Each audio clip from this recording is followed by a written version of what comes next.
Bueno, buenas tardes. Vamos a comenzar con núcleo 6, con infecciones virales que ingresan por vía digestiva. Es importante, antes de iniciar la lectura de este núcleo, considerar los objetivos generales del núcleo, que están orientados a identificar los principales agentes microbianos que ingresan e infectan al organismo por vía digestiva, conocer específicamente la epidemiología y la acción patógena de estos microorganismos, como así también considerar no solamente las infecciones microbiológicas, sino también intoxicaciones que comprenden a la acción patógena de estos microorganismos. Es importante remarcar que este contexto está determinado por factores socioeconómicos, ambientales, factores de riesgo, personales del huésped, y tratar de establecer y conocer las medidas de prevención y los programas sanitarios de atención y control que otorgan los diferentes sistemas sanitarios para tratar de contener una de las principales amenazas y condicionamientos de la población, que son las infecciones de tubo digestivo. Tal es así que es importante remarcar que la mortalidad por enfermedades infecciosas intestinales en menores de 5 años es prevalente, importante y tiene diferentes tasas alrededor del país, y no solamente alrededor del país, sino también diferentes tasas relacionadas a otros países del continente americano. Es por esto que tenemos provincias como Formosa, Salta, Chaco, La Rioja, donde tienen altísimas tasas de mortalidad por enfermedades infecciosas intestinales, comparados con Ciudad de Buenos Aires, Mendoza y provincias del litoral centro y de la provincia de Buenos Aires. En este contexto es importante remarcar que el total del país se encuentra en una posición relativamente estable hace tiempo y con tendencia a la disminución, en alrededor de 16 casos por 100.000 recién nacidos vivos. La mortalidad por enfermedades infecciosas intestinales en menores de 5 años, en este caso en tasas por 100.000 recién nacidos vivos, con las variaciones porcentuales anuales y con un intervalo de confianza del 95% para periodos 1980-1995 y 1995 al 2009. Lo que hemos notado, lo que se ve en este gráfico a simple vista, es la reducción sostenida de las tasas que ocurre en nuestro país. Esto es mortalidad en menores de 5 años, repito, en tasas de casos por 100.000 habitantes, que en realidad son recién nacidos vivos, y que no se debe a una sola acción, sino a una multiplicidad de factores. Considerando la diarrea aguda en niños y en adultos, desde una perspectiva mundial, podemos interpretar de que las diarreas pueden tener, desde el punto de vista microbiológico como causa infecciosa, origen bacteriano, viral o parasitario. En la tabla se incluyen los principales patógenos responsables de diarrea aguda en niños y en adultos con una perspectiva mundial. Considerando a los virus como patógenos responsables de diarrea en la clase que vamos a tener hoy en adelante. Entonces, ¿qué diferencias existen entre virus que producen diarrea o los que están asociados a diarrea? Tenemos virus que son patógenos principales del tubo digestivo y que su acción patogénica se acompaña puntualmente de tropismo por el tubo digestivo y generación de diarrea, como el rotavirus, el norovirus, adenovirus y astrovirus. Hay otros virus que su ciclo de replicación puede comprometer al tubo digestivo o puede afectar la lámina propia del tubo digestivo, generando diarrea como síntoma asociado. En este caso tenemos a los picovirnavirus, a los torovirus, picornavirus y coronavirus. Para mayor descripción los invitamos a referirnos al texto en la bibliografía recomendada por la cátedra. Es importante saber que la diarrea tiene diferentes tipos de presentación y manifestación clínica. Por lo tanto, sabemos que hay diarreas de corta duración, a esa diarrea de corta duración la llamamos diarrea aguda, que se define como aquella diarrea que aparece bruscamente con 3 o más deprecisiones blandas durante un periodo menor a 14 días, aunque la diarrea puede también involucrar alteración del hábito intestinal normal con mayor frecuencia y o cambio de volumen. Aquella diarrea que persiste luego de 14 días pero menos de 30 días de duración se la llama diarrea persistente, y aquella que tiene más de 30 días de duración se la conoce como diarrea crónica. La diarrea, como pudimos ver en los gráficos y como es una de las principales causas de muerte de niños de menores de 5 años en todo el mundo, sobre todo en niños pequeños y en países con ingresos medios o bajos, donde la segunda causa de muerte en menores de 5 años y causa innumerable cantidad de víctimas anuales en todo el mundo. En países con bajos recursos, los lactantes tienen una mediana de 6 episodios al año de diarrea y los niños menores de 5 años de edad una mediana de 3 episodios anuales, indicando la prevalencia y el grado de precaución que tenemos que tener sobre estas patologías. Lo mismo podemos decir respecto al tipo de lesión o al tipo de compromiso que tengan sobre el tubo digestivo. Como vimos hasta recién, había diarreas agudas, persistentes y crónicas, y en base al mecanismo infeccioso tenemos mecanismo de tipo invasor, de tipo de colonización y toxigénico. El tipo invasor se da para aquellos patógenos que invaden la pared intestinal, produciendo lesiones en la pared intestinal, en la lámina propia, generando abscesos y o necrosis. En cambio, la colonización es donde los patógenos se adhieren a las células de la superficie intestinal y producen toxinas. O esa misma adherencia produce también la diarrea. Y las diarreas toxigénicas es cuando se ingieren toxinas ya liberadas previamente en el alimento por las bacterias. En este caso, en general, son para enfermedades transmitidas por alimentos. Dentro de las características clínicas que nos permiten separar o diferenciar entre invasivas, toxigénicas y por adherencia, podemos ver que el dolor abdominal, la fiebre, la evidencia de inflamación en las heces, la presencia de sangre, por ejemplo, o de glóbulos blancos en las heces, la presencia de náuseas y vómitos y heces sanguinolientas, nos pueden definir al tipo de patógeno o nos pueden orientar a pensar en qué tipo de patógeno podemos ver. Predominantemente esto está orientado para patógenos bacterianos.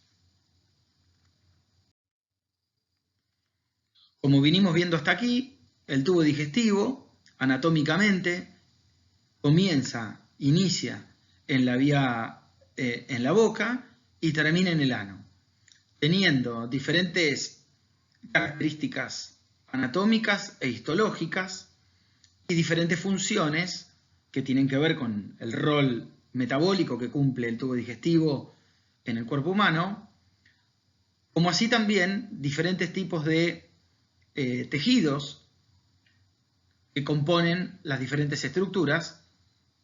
Es importante que los conozcamos porque estos tejidos van a ser o no receptivos, permisivos y susceptibles de diferentes tipos de patógenos de acuerdo a la zona donde estemos considerando. Por lo tanto, entonces, son patógenos propios del intestino delgado, algunas enterotoxinas secretoras, el cólera, Escherichia coli enterotoxigénica. En el intestino delgado también, con trastornos absortivos que involucren alteración de la vellosidad, a la Escherichia coli enteropatógena, al rotavirus, el norovirus, el Cryptosporidium parvum, Giardia lamblia, Ciclospora y Microspora. Y ya más abajo, con alteración ileocolónica, a la Escherichia coli enterogregativa, la Salmonella, la Shigella, Campylobacter, Yersinia y otras Escherichia coli, como la enteroinvasiva. Considerando puntualmente los tipos de virus que comprometen al tubo digestivo, en este cuadro, que está tomado del libro Oubiñas Carballal, en el capítulo 21, donde podemos ver virus productores de diarrea y asociados a diarrea, como hablamos hoy. Tenemos la diferenciación entre rotavirus, de los grupos A, B y C, astrovirus, adenovirus, sobre todo los serotipos 40 y 41 y los norovirus, que son parte de los calicivirus, con sus características genómicas, sus características morfológicas y sus principales características epidemiológicas. Es importante recalcar que la mayoría de estos virus son RNA de simple o de doble cadena, no envueltos, y que tienen amplia distribución mundial y generan gran compromiso en la morbilidad, como ya hablamos, en la morbimortalidad en pediatría. A diferencia de los virus asociados a diarrea en ser humano, como ya vimos, hay algunos que son patógenos puntualmente, como en el caso de los icovirus que se asocian a diarrea en inmunocomprometidos, y tenemos los reovirus, coronavirus y torovirus, que pueden dar diarrea en niños en algunas situaciones puntuales, y que es importante que los reconozcamos y los tengamos presentes, y vamos a ahondar en ellos aquí en el área. Los virus causan alrededor del 70% de los casos de gastroenteritis infecciosa, por lo tanto son el patógeno predominante de compromiso gastrointestinal, tanto en pediatría como en el adulto. El mecanismo infeccioso en general de los virus que causan diarrea, como virus causantes de diarrea y compromiso gastrointestinal, es de tipo invasor. En general, la infección cursa de forma autolimitada, como una gastroenteritis aguda, excepto en aquellos pacientes con compromiso del sistema inmune. Los principales virus son los que se muestran a continuación y están rotavirus, norovirus, adenovirus y astrovirus. Como ya vimos, en base a la evolución hay diarreas agudas y diarreas crónicas.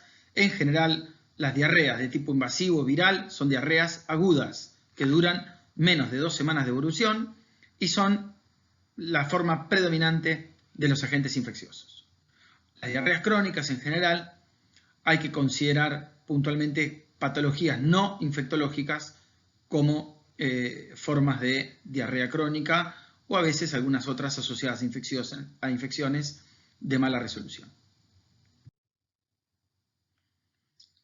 La diarrea inflamatoria invasiva, como vimos, producida por virus, tenemos diarrea acuosa, diarrea sanguinolienta y diarrea acuosa o sanguinolienta, donde establecemos en este cuadro diagnósticos diferenciales que pueden considerarse en el momento de pensar en una diarrea, sobre todo de más de 14 o 30 días de evolución. Comenzamos respecto entonces con adenovirus, que es el primer patógeno que vamos a considerar. El adenovirus es de la familia Adenoviridae, es un virus desnudo con una cápside icosaédrica, DNA bicatenario, posee fibras, pentonas y exonas que le confieren mayor protección y poder antigénico, que son utilizadas por el virus para el anclaje a la célula. La unión inicial del adenovirus humano a las células hospedadoras está mediada por la fibra del virus que se une al receptor denominado CAR del Coxsackie Adenovirus Receptor. Se han propuesto otros tipos de ingreso, pero hasta el momento es el más aceptado.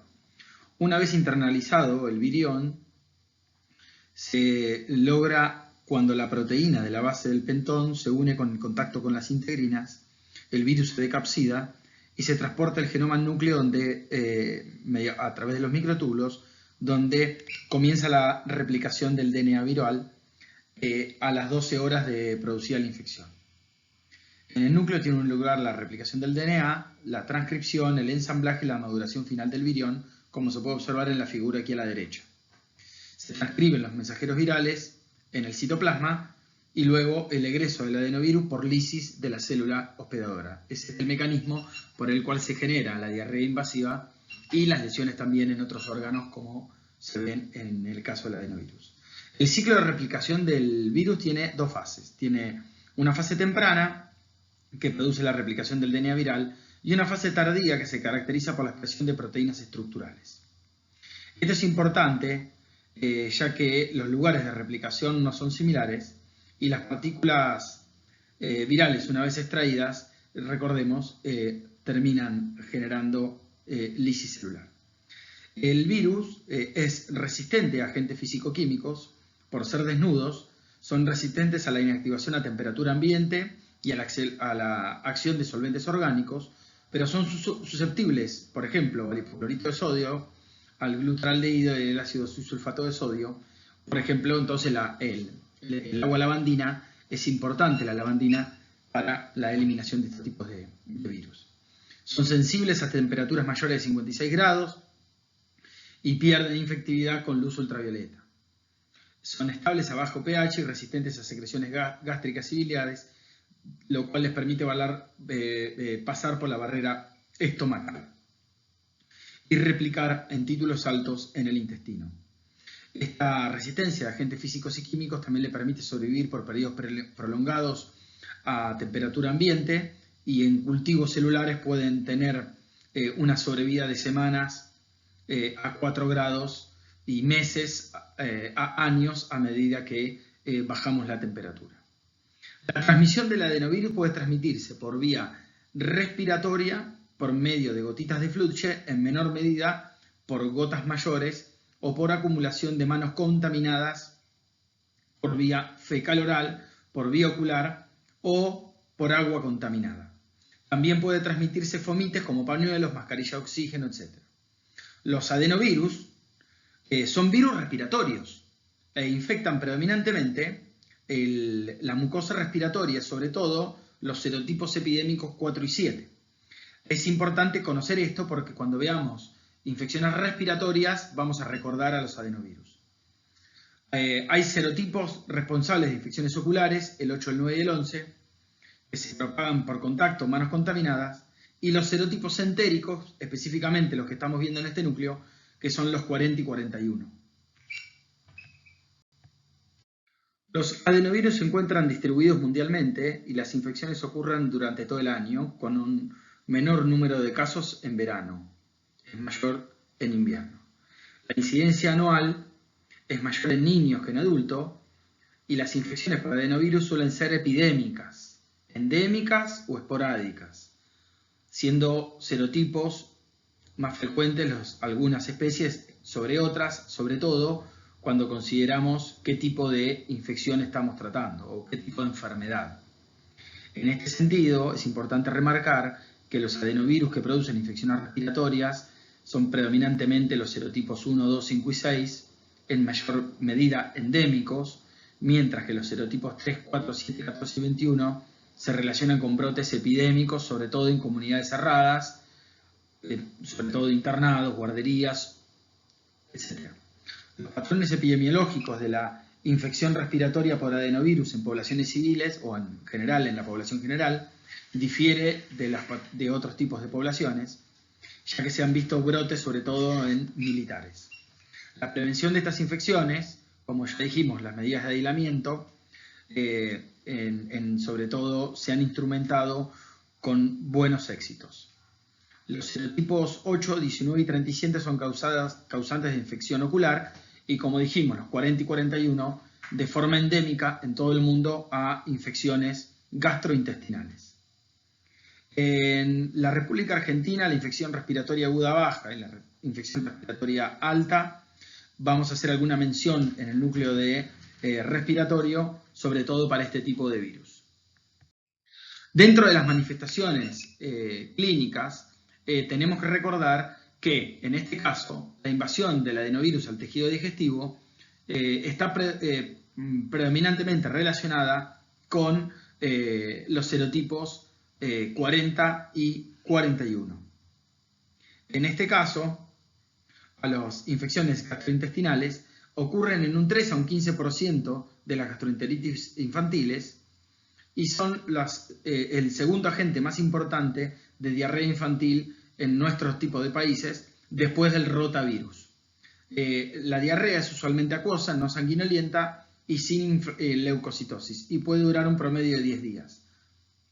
Puede asociarse a fiebre, vómitos y lo que vamos a ver ahora en comparación con este tipo, la repercusión que tiene en otros tipos de pacientes y en los órganos. El virus se transmite por gotitas respiratorias, como dijimos, por contacto directo por vía fecal-oral, generando repercusión en varios sistemas, como dijimos, es un patógeno predominante de la vía respiratoria. La neumonía por adenovirus causa una elevada mortalidad en niños y en pacientes inmunocomprometidos, generando secuelas muchas veces irreparables. El diagnóstico, el método gold estándar del diagnóstico es el aislamiento viral o la detección del genoma viral por reacción en cadena de polimerasa en muestras de tejidos o muestras estériles. Las técnicas indirectas que nos permiten evaluar el diagnóstico viral, que las vamos a ver en esta semana en diagnóstico de laboratorio, tenemos la inmunofluorescencia indirecta, la aglutinación en látex, el ensayo a través de enzima, el ELISA, y la histología, donde podemos ver células SMUTCH en tejidos en esputos de estos pacientes. No existe ningún tratamiento conocido para la infección por adenovirus, por lo cual el tratamiento siempre es sintomático y es buen caso, por ejemplo, en este año, donde las medidas no farmacológicas como el aislamiento de contactos y el aislamiento de este tipo de situación es indispensable y fundamental para evitar la infección y la diseminación de este tipo de virus. Respecto a rotavirus. Rotavirus es un virus muy importante dentro de la consideración de infecciones gastrointestinales. Como podemos ver en el siguiente gráfico, el rotavirus tiene una distribución mundial. Es un virus ubicuo que está entre los 3 y los 5 años de edad. El 95% de los niños de todo el mundo han adquirido una afección o desarrollado anticuerpos contra rotavirus. La mayor incidencia de gastroenteritis por rotavirus es en el grupo etario entre los 4 y 36 meses de edad, siendo esta franja poblacional la de mayor riesgo de desarrollar enfermedad severa. Por lo tanto, en países desarrollados, los rotavirus son responsables de 2/3 de las hospitalizaciones por diarrea aguda, con una baja letalidad, lo cual es una situación totalmente contraria en países en vías de desarrollo, en los que el porcentaje en vía de desarrollo por rotavirus es menor, debido a la mayor participación de otras causas microbiológicas, pero también la letalidad es mayor. Esto señala que la severidad de la enfermedad asociada a rotavirus está directamente ligada a la interacción que tiene el agente infeccioso con factores del huésped y del medio, no solamente puntualmente del huésped.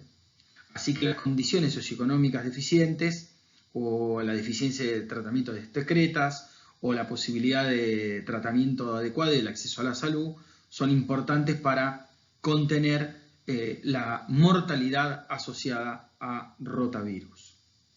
Es importante también decir que la infección por rotavirus es endémica y en regiones con climas templados se registran picos de incidencia durante los meses fríos del año.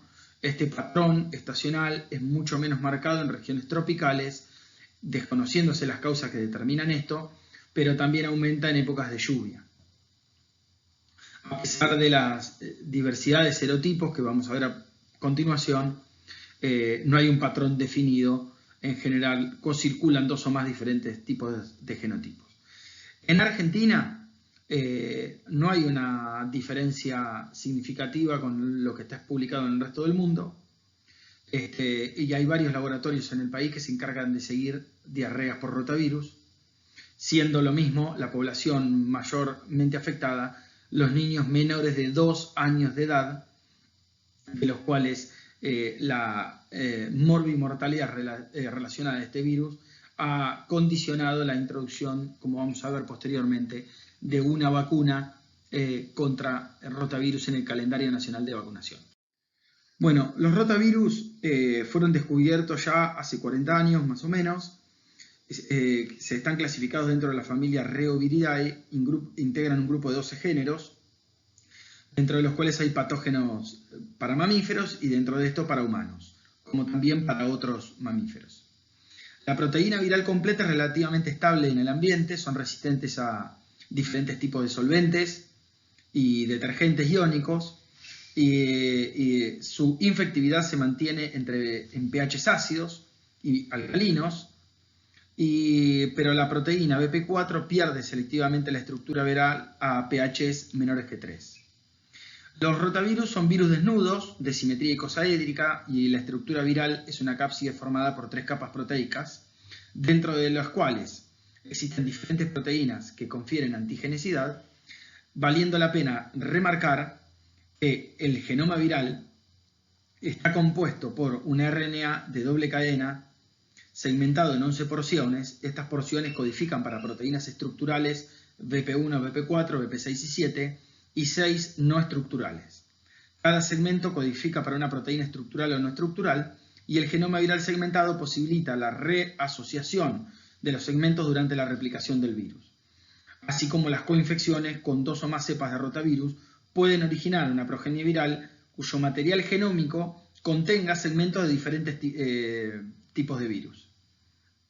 Esto es importante, ya que las principales proteínas antigénicas del rotavirus son las proteínas estructurales BP6 y BP7, tanto BP7 y BP4, que son los determinantes antigénicos de serotipo, y estos determinantes antigénicos de serotipo BP7 y BP4 son los que confieren también la generación de anticuerpos neutralizantes seroespecíficos.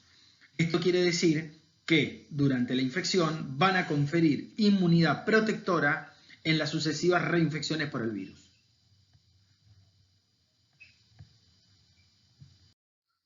En cuanto a la replicación de rotavirus, es importante mencionar algunos aspectos principales.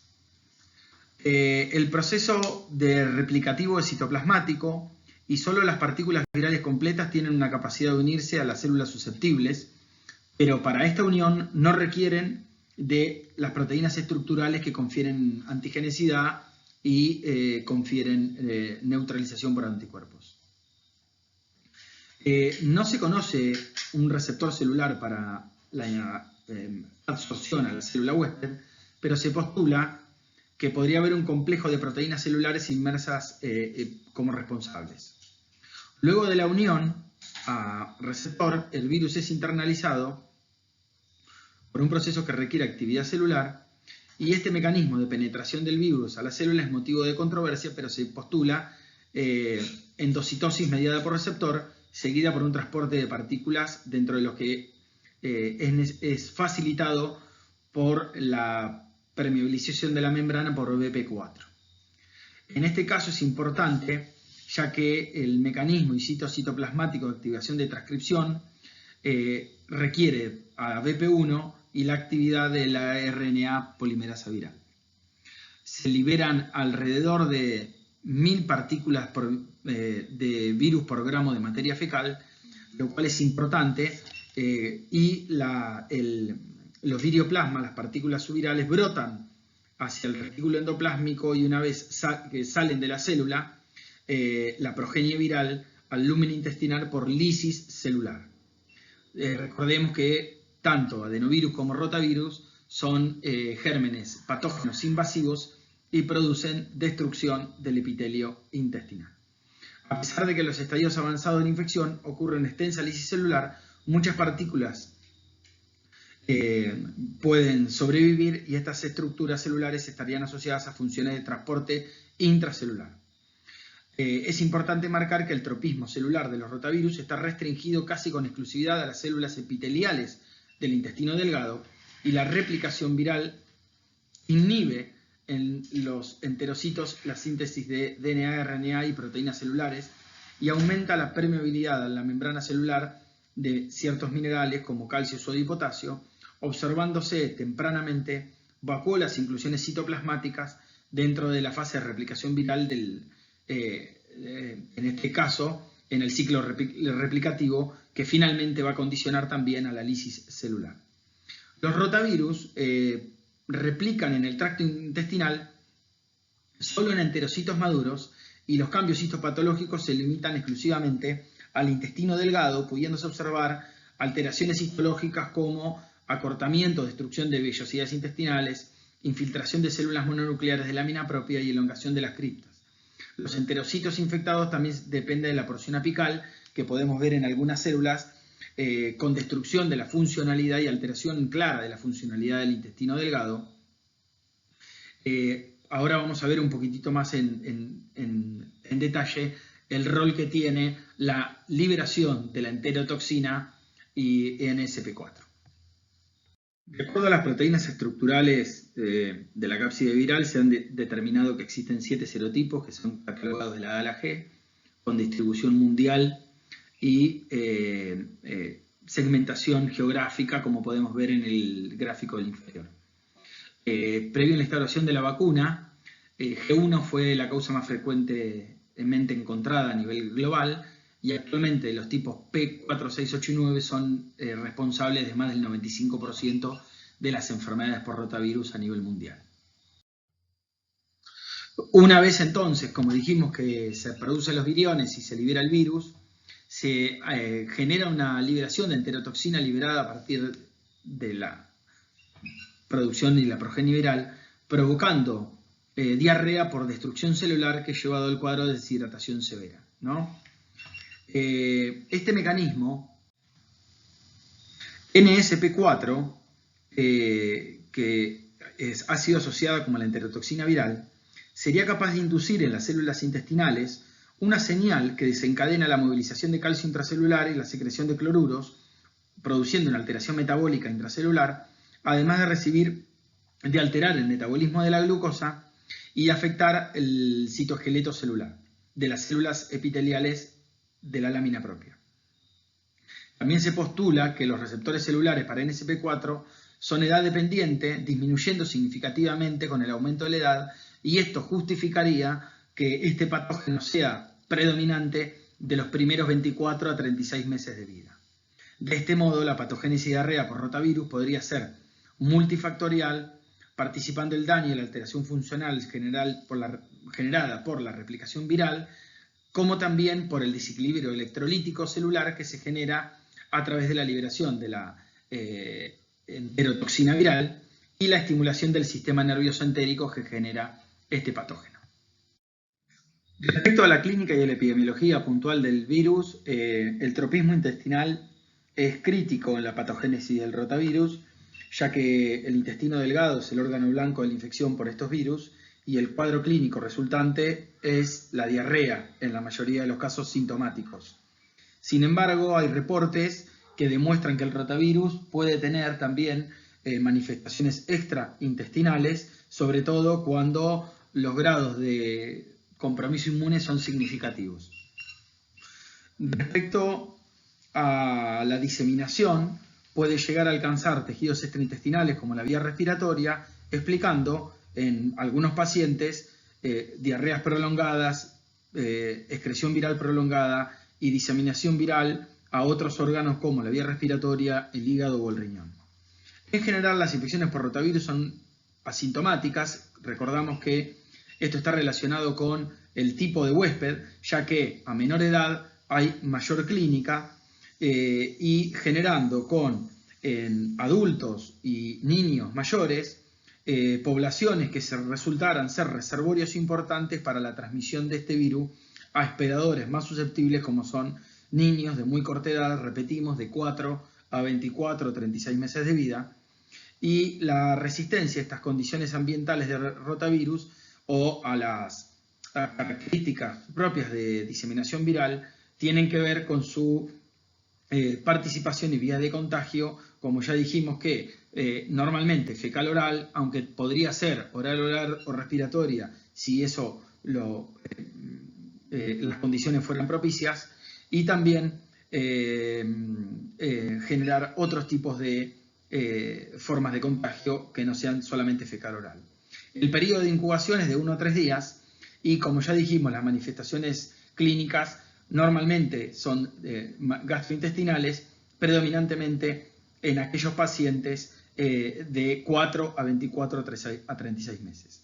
La infección por rotavirus se traduce normalmente en infecciones sintomáticas en estos pacientes, ya que luego de un periodo de incubación corto sigue el cuadro clínico con fiebre, vómitos, diarrea acuosa. La fiebre y los vómitos por lo general son importantes y remiten dentro de los 3 días de iniciado el cuadro clínico, mientras que la diarrea dura hasta una semana. Es de característica que la materia fecal, las heces, sean acuosas. En general no contienen glóbulos rojos ni glóbulos blancos, pero la pérdida de líquidos y electrolitos suele ser importante. En la fase virémica, la primoinfección por rotavirus permitirá que el virus acceda a otros órganos, como ya dijimos, condicionando la posibilidad de una infección sistémica. Si consideramos entonces, tomando el periodo del año 2005 al 2010, que fue previo a la incorporación de la vacuna en el calendario nacional de inmunizaciones, las internaciones por diarrea en menores de 5 años en nuestro país eran sostenidas causando, como vimos, grave mortalidad asociada a las infecciones por rotavirus y además gran costo para el Estado. La tasa de mortalidad es más elevada a medida que el paciente es más pequeño, siendo mayor en pacientes menores de 1 año, siguiendo con frecuencia en niños de entre 12 y 24 meses y de 24 a 36 meses. Es por esto que vale la pena considerar que el foco predominante de acción del rotavirus es en niños. Es uno de los casos más significativos de infección en menores de 3 años de vida, causando grave mortalidad. Es por esto que se incorporó la vacuna al calendario, en el calendario nacional de inmunizaciones, para lactantes menores a 6 meses sanos y prematuros a partir de 6 semanas de vida. Es importante marcar que la primoinfección por rotavirus protege contra la enfermedad ante una reexposición al mismo serotipo. Los estudios que se han hecho han considerado que las infecciones por rotavirus inducen respuesta inmune local en el intestino y respuesta inmune sistémica. La inmunidad inducida es de tanto celular como por anticuerpos, tanto para el mismo tipo de virus, pero también para otros serotipos, debido a que algunos serotipos comparten epitopes neutralizantes, como ya vimos, sobre todo en BP4 y BP7. Así, la infección primaria por rotavirus produce anticuerpos neutralizantes contra los serotipos G y P específicos, a lo que llamamos respuesta homotípica, y en menor medida contra otros serotipos, a lo que llamamos respuesta heterotípica. Esto hace que si se resultara una reinfección con una cepa de igual serotipo que la primera, tendrá un curso asintomático o muy leve, y si por el contrario es de un serotipo diferente al primero, la enfermedad diarreica será moderado o leve y muchas veces también subclínica, dependiendo del tiempo transcurrido entre la primoinfección y la reexposición. Recordemos que predominantemente la inmunidad está mediada por inmunoglobulina A e inmunoglobulina G, siendo la IgA secretora la pieza fundamental para la neutralización del virus a nivel gastrointestinal. Si bien la inmunidad sistémica es el respaldo de la inmunidad de mucosas, los anticuerpos séricos podrían llegar al lumen intestinal, pero son los producidos localmente, la IgA local, la que controla al virus.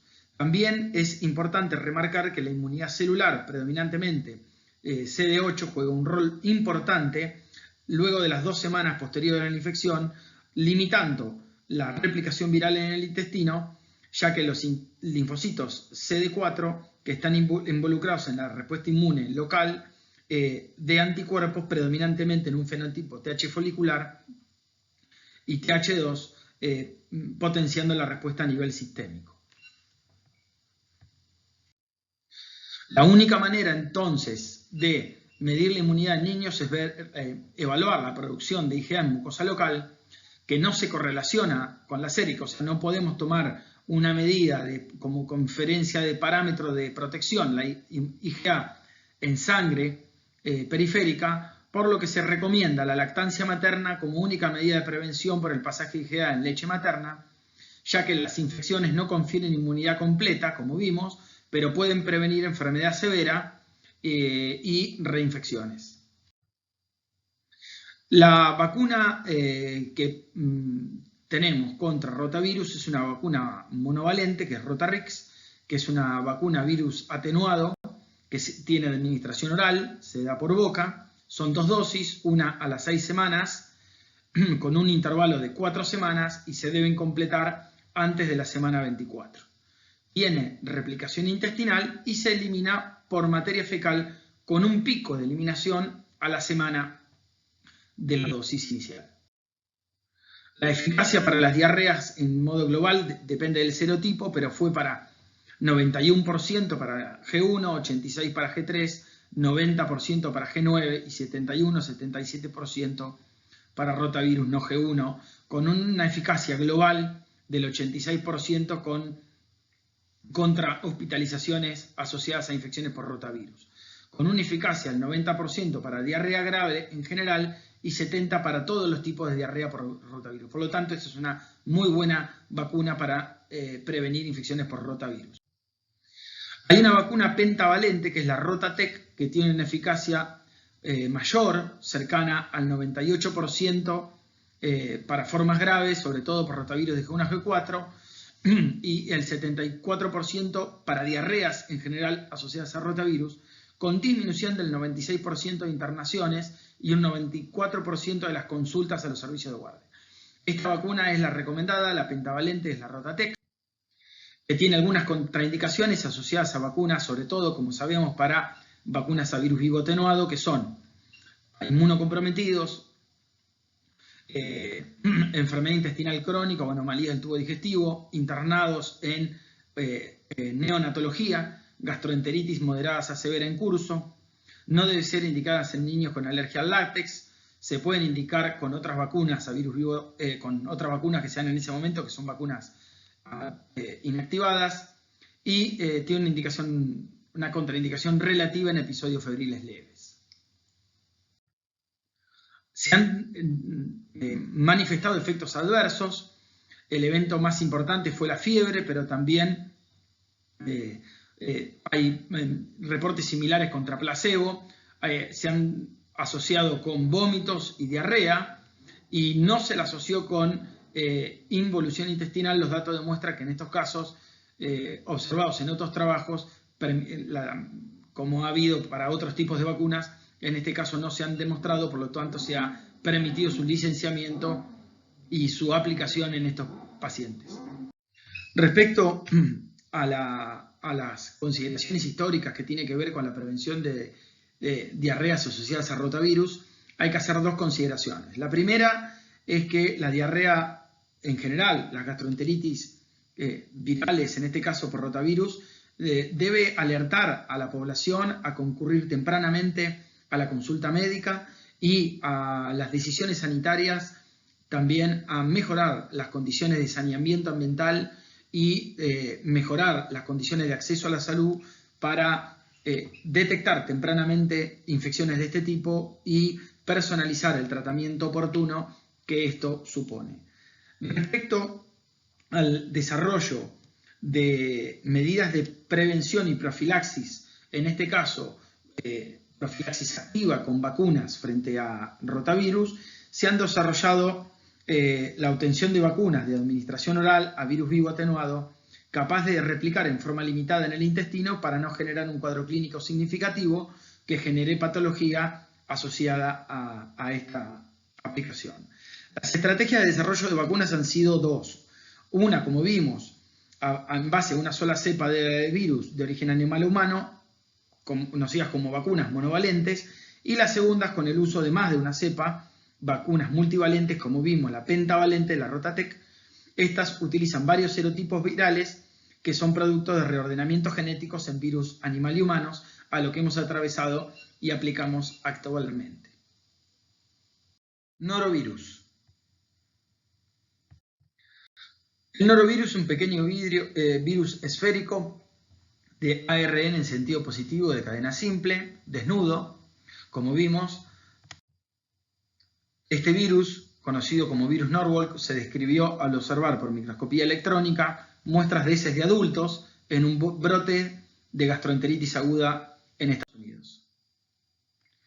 La gastroenteritis viral, como vimos, por virus Norwalk, tiene un periodo de incubación breve. La instauración es rápida, de evolución clínica breve y dura entre 1 y 3 días. Los síntomas son adecuados al tropismo intestinal, con diarrea, náuseas y vómitos, con conos sin febrícula, cefalea y compromiso del estado general. Y es una infección predominantemente desde el adulto. Esta es una infección predominantemente desde el adulto. La enfermedad puede ser discapacitante, pero pocas veces es necesaria la internación. Los norovirus se propagan con facilidad, ya que las personas enfermas pueden liberar miles de millones de partículas virales y solamente con una de ellas, con muy pequeña cantidad, se pueden enfermar otras personas. Son virus muy contagiosos que causan vómitos y diarreas. Las personas de todas las edades pueden infectarse con norovirus y enfermarse, y se pueden contraer porque hay contacto directo con una persona infectada, al consumir alimentos o agua contaminadas, o al tocar superficies contaminadas y luego llevarse las manos a la boca o a las conjuntivas. Es posible también enfermarse por norovirus muchas veces en la vida, ya que hay muchos tipos distintos de este virus, y si se infecta con un tipo de norovirus es probable que no lo proteja contra otro, o sea, no hay protección a otros tipos, estereotípica a otros serotipos. Y también lo que sería el control, la duración de la protección inmunológica no está aún bien determinado. Los síntomas relacionados a la infección por norovirus causan compromiso y tropismo del tubo digestivo, sobre todo, como ya vimos, del intestino delgado, generando gastroenteritis aguda, con diarrea y vómitos profusos, náuseas y cólicos intestinales importantes. Puede haber en diferente variabilidad fiebre, cefaleas y compromiso del estado general, como dolores de cabeza y fatiga. En general, los síntomas son entre 12 y 48 horas posteriores al contacto, por lo cual la incubación es súper corta. Y el cuadro clínico general mejora entre 1 y 3 días después de la infección. Hay que prestar puntualmente atención a la deshidratación que estas enfermedades conllevan.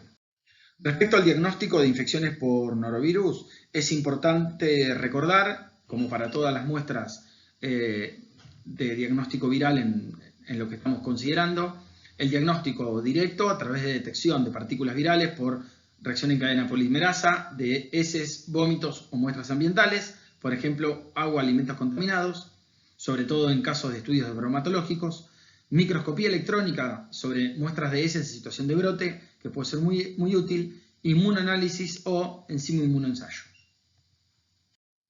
Como sabemos, no existe un tratamiento puntual para el norovirus, por lo tanto, las mejores medidas de prevención son medidas no farmacológicas que tienen que ver con el adecuado lavado de manos, la temprana consulta médica en caso de síntomas, sobre todo cuando los síntomas son importantes, y en este caso es importante remarcar algunas cosas que tienen que ver con la transmisión fecal-oral.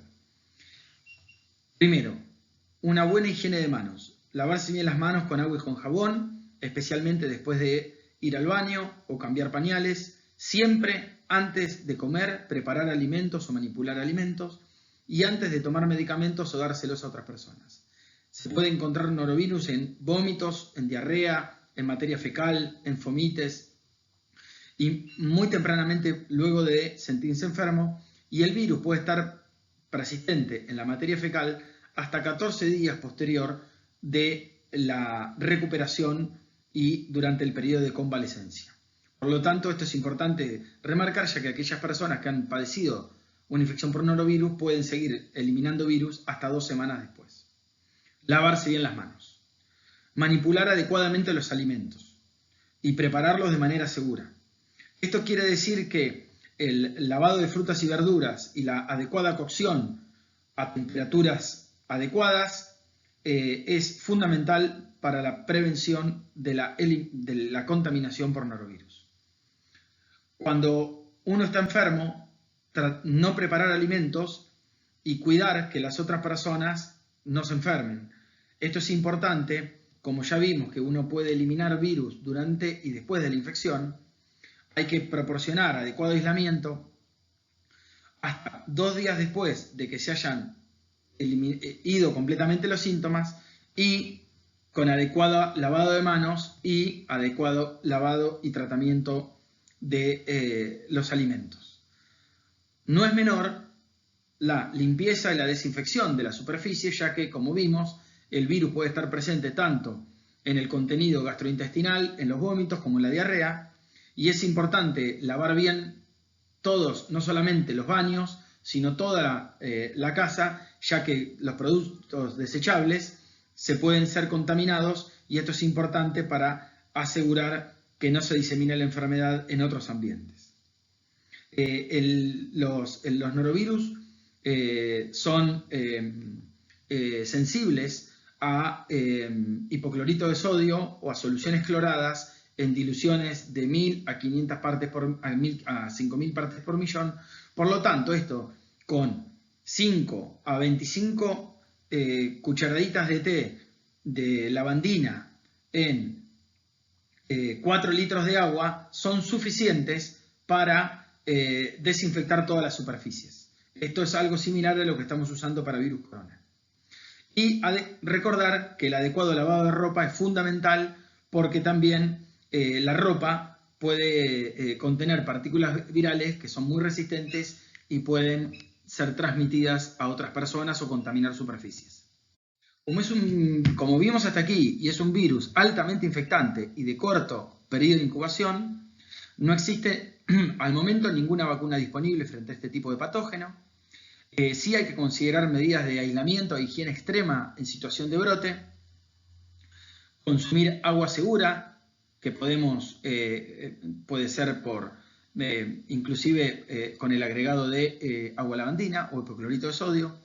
Es fundamental la hidratación, sobre todo en pacientes con niños y en ancianos, extremar el lavado de manos y lavar correctamente los alimentos y cocinarlos adecuadamente. Bueno, hacemos un intervalo y seguimos con el final, que vamos a hablar sobre enterovirosis. Bueno, retomando entonces, vamos a considerar en la última parte a los enterovirus, poniendo como ejemplo inicial a los poliovirus, que son como el caso índice para hablar de los enterovirus. Después vamos a hablar sobre otros tipos de enterovirus que vamos a desarrollar más puntualmente, como son los virus Coxsackie y los virus ECO. Los enterovirus humanos son componentes de la familia Picornaviridae, son virus desnudos, RNA, de cadena simple positiva. Son patógenos humanos, dentro de los que hay 2 especies de enterovirus. También hay paraecovirus, hepatovirus, como vimos previamente la semana pasada, hepatitis A, y covuvirus. Dentro de diferentes tipos de genotipos y serotipos de enterovirus humanos, como podemos ver, hay 23 tipos de Coxsackie A, 6 tipos de Coxsackie B, 31 tipos de ecovirus, 3 tipos de poliovirus y 4 tipos de enterovirus, otros enterovirus que van del 68 al 71, siendo uno de estos muy patogénicos. Respecto a la estructura de los enterovirus, vamos a desarrollar un poquitito más en profundidad este concepto. Como podemos ver, los enterovirus tienen una estructura, repetimos, RNA, cadena positiva en simple cadena, con un envoltorio que no tiene membrana, una cápside viral, un core, una membrana que recubre con glicoproteínas estructurales.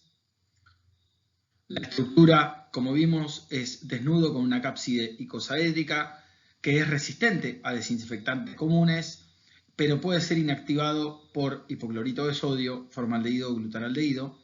Y este genoma de RNA de positivo de cadena simple tiene una región 5' no codificante, que es la que se asocia con mutaciones que afectan la virulencia del virus.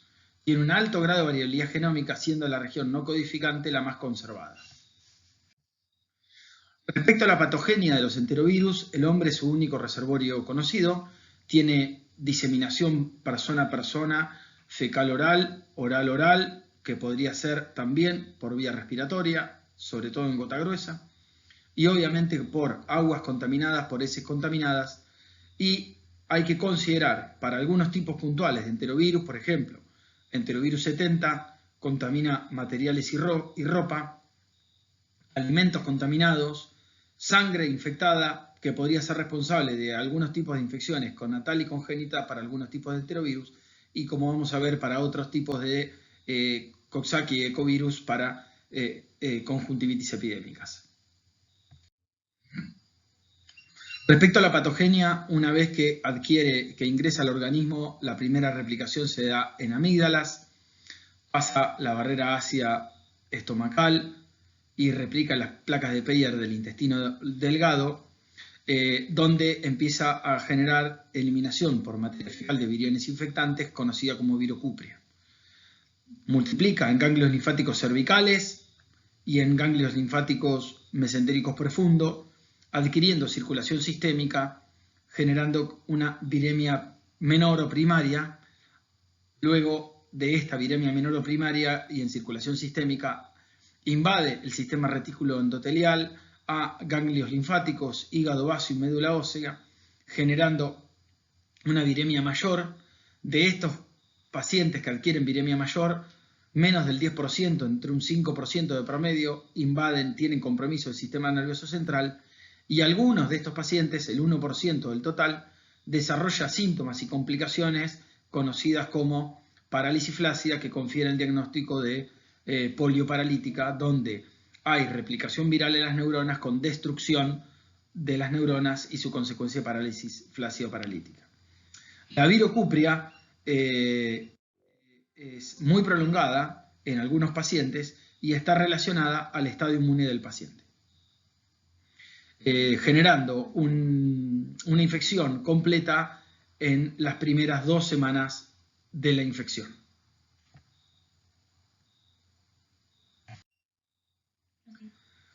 Respecto a la inmunidad de los enterovirus, es importante remarcar algunos aspectos fundamentales. Es fundamental la inmunidad mediada por anticuerpos para la adecuada eliminación y control de las infecciones por enterovirus, siendo la inmunoglobulina G y la inmunoglobulina A desarrollada en el tubo digestivo las que van a controlar y van a neutralizar la infección viral en este caso, limitando la diseminación sistémica y protegiendo contra la enfermedad, pero no contra la infección.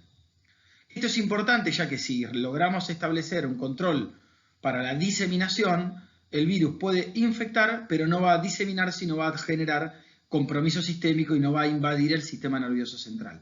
Este es el objetivo final de las campañas de vacunación asociadas a este tipo de patógeno.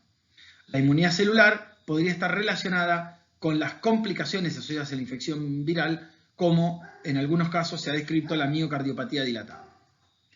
Respecto a la epidemiología de enterovirus, es más prevalente en niños, en grupos socioeconómicos bajos, en condiciones de hacinamiento, en áreas tropicales o en malas condiciones higiénicas o con falta de saneamiento. Es de esperar que tenga comportamiento estacional, que sea mayor en meses de calor y en épocas lluviosas, donde la transmisión fecal-oral es más predominante. Tiene actividad endémica o epidémica y la situación en Argentina es eliminada. Hay un seguimiento de notificación a través del Ministerio de Salud de la Nación por el ANLIS Malbrán en el servicio de neurovirosis que sigue y controla parálisis flácidas a través de la notificación obligatoria de esta patología. Respecto a la clínica asociada por enterovirus, la clínica es heterogénea. En la mayoría de los casos, los pacientes van a ser asintomáticos. Y como vemos en este tipo de virus, que pueden asociar diarrea como forma de presentación, las manifestaciones clínicas predominantes no tienen nada que ver con diarrea o compromiso gastrointestinal. Como podemos ver en este cuadro que está en el libro y se los invito a repasar, el compromiso del sistema nervioso central es predominante, con parálisis flácida y meningitis aséptica en el caso de los poliovirus, pero también en los casos de enterovirus, sobre todo enterovirus de los 78-71, se han asociado con parálisis, meningoencefalitis, encefalitis y otros tipos de compromiso del sistema nervioso central, como también es importante remarcar el compromiso cardíaco en caso de coxsackievirus, enfermedad muscular o pleurodínia en coxsackievirus, diabetes, que se ha asociado en algunos casos, y infecciones respiratorias de diferente tipo, como de piel, también en casos de herpangina y enfermedad mano-pie-boca, que es característica de los lactantes. Respecto a poliovirus, existen tres tipos, llamados poliovirus 1, 2 y 3, de los cuales se ha eliminado el tipo 2 y se ha declarado erradicado en septiembre del 2015, por lo que se ha retirado el componente 2 de la vacuna Sabin, que a la actualidad no se utilizan más. Respecto a las formas de prevención de estas enfermedades, ya que ha provocado grandes epidemias a nivel mundial, es básicamente la profilaxis activa a través de la vacuna OPV, que es la vacuna Sabin, virus vivo atenuado oral, que se estuvo dando hasta el 1 de junio de este año, donde hemos cambiado el esquema de vacunación actualmente a vacuna SAL, que es IPV, que es un virus inactivado de forma parenteral, que requiere de 3 dosis y un refuerzo y está incluida en el calendario nacional de vacunación como corresponde. Aquí le dejamos para que puedan leer información adicional respecto a la vacuna Imovax Polio o a la vacuna IPV y a los tipos de virus que la vacuna integra. Para recordarles entonces algo que vimos en el núcleo 5 respecto a estrategias de prevención de infección por inmunización activa o pasiva. Cuando hablamos de una enfermedad controlada, tenemos a la tos convulsa, que la vamos a ver de aquí en adelante, la hepatitis A y el tétanos y la difteria. Una enfermedad eliminada, que es la poliomielitis. El sarampión que hemos tenido en este momento, sarampión es una enfermedad controlada, no es eliminada, y a partir de el 17 de junio del año 2020 hemos tenido 90 días ininterrumpidos sin notificación de nuevos casos, por lo tanto es una enfermedad que ha entrado en control y en perspectivas de eliminación en la República Argentina. También tenemos la rubiola y el síndrome de rubiola congénita como eliminado, y la única enfermedad erradicada a nivel mundial es la viruela. La poliomielitis ha sido una enfermedad devastadora en la historia de la humanidad, de los cuales hay reportes anecdóticos, históricos, con gran mortalidad asociada y un altísimo costo en salud, con grandes efectos y de morbilidad, sobre todo motora, asociada a la infección en estos pacientes.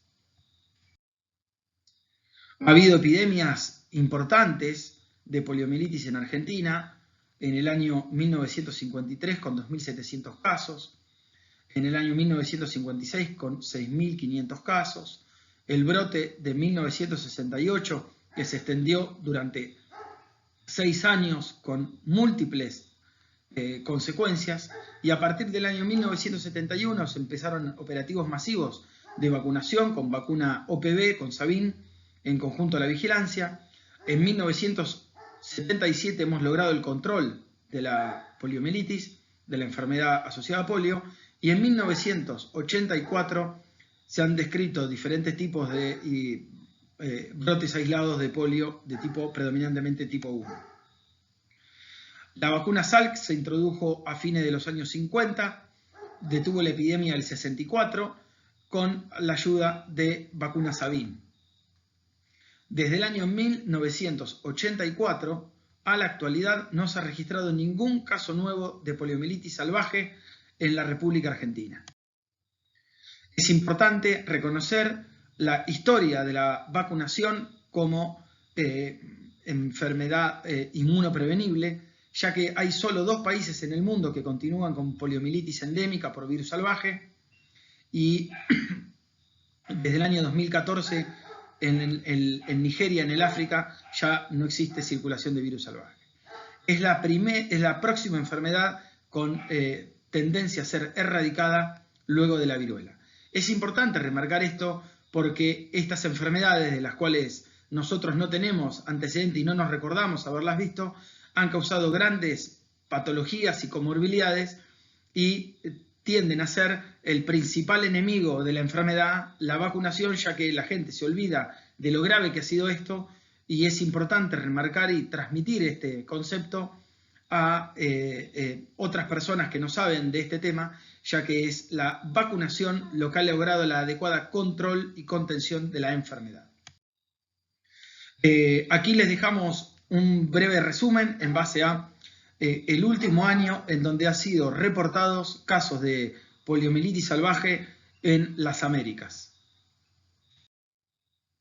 Los casos de poliomielitis, luego poliomielitis salvaje y asociados secundarios a vacunación con vacunas y su correspondiente correlato de coberturas de vacunación, que podemos ver en este gráfico, donde tenemos el último caso de poliomielitis en el año 1984, con casos aislados de polio asociado a vacunación en casos individuales que han sido pacientes con defectos de la inmunidad hasta el año 2011. El último caso, repetimos, en Argentina fue en el año 1984, el último caso en la región fue en 1991, y certificación libre de polio para las Américas en el año 1994. Por lo tanto, estamos en la fase final de la erradicación de poliomielitis en las Américas, luego de haber modificado el esquema de vacunación para poliomielitis desde vacunación con 3 dosis de OPV a IPV más 2 dosis de OPV, con un esquema nuevo que hemos cambiado a primera y segunda dosis de IPV con tercera dosis de OPV y refuerzos a los 18 y al ingreso escolar, y actualmente se dan a partir del 1 de junio de este año, hace 15 días, 3 dosis más un refuerzo solo de IPV de Salk en el calendario argentino de vacunación. Respecto a paraecovirus, el paraecovirus hay 16 serotipos, de los cuales el tipo 3 es el más grave, que se asocia con sepsis neonatal y meningoencefalitis neonatal, sobre todo en neonatos y menores de 2 años de vida, con esta enfermedad que es una enfermedad conocida en pediatría, que es enfermedad en guantes y botín, en algunos casos puede ser hemorrágico y compromete a niños lactantes menores de 6 meses de vida. Respecto al virus Coxsackie, la estructura viral del virus Coxsackie es similar a los enterovirus y no genera grandes diferencias. Es un virus RNA simple cadena desnudo que compromete diferentes mamíferos, humanos y no humanos. El virus Coxsackie de tipo A ha sido responsable de enfermedades como mano, pie, boca, herpes angina o fiebre persistente prolongada. La enfermedad mano y pie, boca es una enfermedad de altísima prevalencia en la población pediátrica. La herpes angina es una enfermedad de gran morbilidad asociada porque produce, como vemos, amplias lesiones en la boca que impiden la adecuada hidratación y alimentación, con fiebre sostenida durante más de una semana en altos registros. Los Coxsackie de grupo B han sido asociados específicamente a miocarditis, compromiso cardíaco y pleurodinia con dolor torácico intenso y grandes compromisos respiratorios y pleurales. Por lo tanto, podemos ver entonces en este resumen de Coxsackie B, Coxsackie A, ecovirus y otros enterovirus la distribución clínica predominante de este tipo de virus. El diagnóstico para los enterovirus es el aislamiento por cultivo viral, lo cual podemos hacer, es el gold estándar. Se utiliza solamente en fase de investigación. Normalmente se utilizan la prueba de la reacción en cadena de polimerasa a través de la obtención de muestras de líquido cefalorraquídeo, exudados conjuntivales, sangre periférica y materia fecal, y en algunos casos de inmunofluorescencia. Otros enterovirus como virus ECO, que son virus originarios, virus huérfanos, entéricos citopatogénico humano, fueron agrupados en forma conjunta que infectan al intestino humano porque pueden aislarse solo mediante inoculación de determinados cultivos y tejidos. Las cepas más recientes se designan como enterovirus numerados y se asocian a meningitis aséptica, encefalitis, compromiso sistémico con fiebre, con o sin exantema, resfriado común y conjuntivitis. Son las predominantes formas de manifestación clínica de los virus. Como dijimos entonces, el virus ECO fue originalmente el acrónimo de virus entérico citopático humano huérfano. Virus huérfano significa que no estaba asociado a ninguna enfermedad conocida y el nombre original se sigue utilizando. Se transmite por vía fecal-oral, oral-oral, secreciones de vías aéreas y puede contaminar agua o utensilios. Su patogénesis involucra el ingreso por una vía oral y respiratoria. En algunas ocasiones puede diseminarse por el torrente sanguíneo y generar viremias con cuadros de respuesta inflamatoria sistémica asociada, ocasionando gran repercusión en el huésped y en algunos casos exantemas con infecciones asociadas al sistema nervioso central, como dijimos, y meningitis aséptica en gran parte de los infectados. Su multiplicación es semejante a los virus polio de ingreso gastrointestinal, con viremia menor, viremia mayor, replicación citoplasmática, predominantemente primero gastrointestinal, después en los órganos linfáticos secundarios asociados al tubo digestivo y a la vía respiratoria, con un posterior diseminación en el sistema retículo endotelial y de ahí la viremia mayor y acceso al sistema nervioso central, donde los viriones se concentran y orientan en columnas suspendidas por filamentos diferentes en el retículo endoplásmico.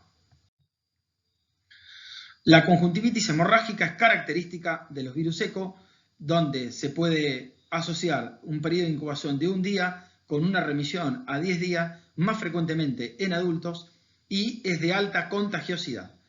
Se ha aislado el virus 71 en algunos pacientes con meningitis, encefalitis y mielitis transversa que se asocian a este tipo de patógeno. La diarrea infantil puede asociarse con algunos subtipos como el virus ECO, en este caso 71. El diagnóstico para tener en cuenta es los brotes de meningitis aséptica en verano, brotes epidémicos, las epidemias en verano, sobre todo en niños pequeños con enfermedad febril, exantema, que puede o no asociar diarrea. Por lo tanto, el dato epidemiológico y clínico es característico para sospechar en este patógeno. La forma de diagnóstico, como dijimos, es el diagnóstico directo a través del aislamiento viral en cultivo, que repito, se utiliza solo en formas de investigación, la reacción en cadena de polimerasa y las pruebas de diagnóstico serológico no son prácticas y ni se recomiendan en estos casos. El algoritmo de diarreas virales para estudio de diarreas virales involucra la consideración epidemiológica y clínica para determinar el tipo de muestra, siempre comenzar por materia fecal, donde podemos hacer epidemiológicamente y por frecuencia rotavirus y adenovirus como los virus más prevalentes, en pediatría, norovirus y sapovirus en todas las edades, pero predominio también en adultos, y astrovirus predominantemente en adultos, utilizando diferentes tipos de estudios que veremos más en profundidad en diagnóstico microbiológico viral en el laboratorio durante esta semana y la próxima. En algunos casos hay que confirmar muestras por otros métodos, sobre todo para rotavirus. A modo de resumen, entonces, le dejamos el cuadro comparativo de virus que causan diarrea, que causan predominantemente diarrea, no que están asociados, como vimos en el caso de los enterovirus. Y en este caso, de los que causan diarrea, tenemos a los rotavirus, los astrovirus, adenovirus y norovirus, con diferentes periodos de incubación que van desde 1 hasta 10 días, pero en general, de 1 a 3 días, la mayoría de los virus, como los rotavirus, los astrovirus y los norovirus, generan ya su cuadro clínico, que tiene una duración variable de entre 1 a 1 semana, de un día a 1 semana, con una excreción viral promedio de 1 a 2 semanas, y única clínica que se va a asociar depende de, como ya vimos, el estado del huésped, la edad del huésped, las posibilidades de saneamiento ambiental, de control socioeconómicas y de acceso al sistema de salud, y fundamentalmente que tienen que ver con la reposición de líquidos y el control de la hidratación asociada a este patógeno. Les dejo un abrazo, muchas gracias y éxitos. Los invitamos a leer la guía y el cuadernillo para completar las actividades propuestas.